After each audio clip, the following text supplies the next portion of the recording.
It was the summer of 1915. War was raging in Europe and the Middle East, but in America, then 21-year-old Edsel Ford, the namesake for the car that looked like a Buick sucking a lemon, was preparing for an epic adventure with his college buddies. He wasn't alone. That summer, more than 20,000 people attending the Panama Pacific Exposition in San Francisco arrived by automobile from outside the state of California. Say hello to a new friend on an old road. Take a 2-lane trip of memories into mysteries unknown. Come along for the ride. Jim Hinckley's America. Jim Hinckley's America. Miss Emily Post also took a road trip that summer, and the following year published a best-selling chronicle of her trip entitled By Motor to the Golden Gate. Edsel's travel journal provides an interesting snapshot of life on the road in an era when highways were shared with automobiles and horse-drawn stagecoaches. However, before I share a bit of Edsel's amazing adventure, let's set the mood for road trips with the music of the Road Crew. Check out their music at roadcrew66.com for great road trip inspiring tunes. On his Summer Odyssey, Edsel, for obvious reasons, drove the newest model of the legendary Model T touring car fresh from his father's factory. Being young men from prosperous families, two of his buddies, Herbert Book and Robert Gray Jr., drove a new Cadillac touring car, while Frank Book and William Russell selected a Stutz 6 for the trip.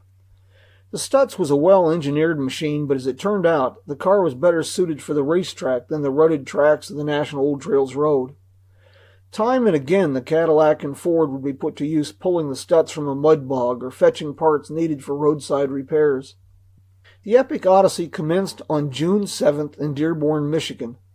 The young men's destination was the Panama Pacific Exposition in San Francisco. And as with tourists who later would travel Route 66 through the Southwest, they planned to visit some natural attractions of note such as the Grand Canyon and Painted Desert in Arizona. The first day of the trip ended in Indianapolis, Indiana, a mere 293 miles. They arrived at the hotel at 11:30 in the evening. The trip had commenced at 7:30 in the morning, but there were delays that resulted from thick mud, washed-out roads, and 2 flat tires that were paired along the road. The next day, they started earlier in the morning and arrived at the hotel at the stroke of midnight. The day's drive was a meager 181 miles. On Saturday, June 19th, the Ford and Cadillac became mired in mud. The block and tackle carried for this purpose proved ineffective, so the boys ended up hiring a farmer with a team of mules to pull them from the quagmire that passes a road east of East St. Louis.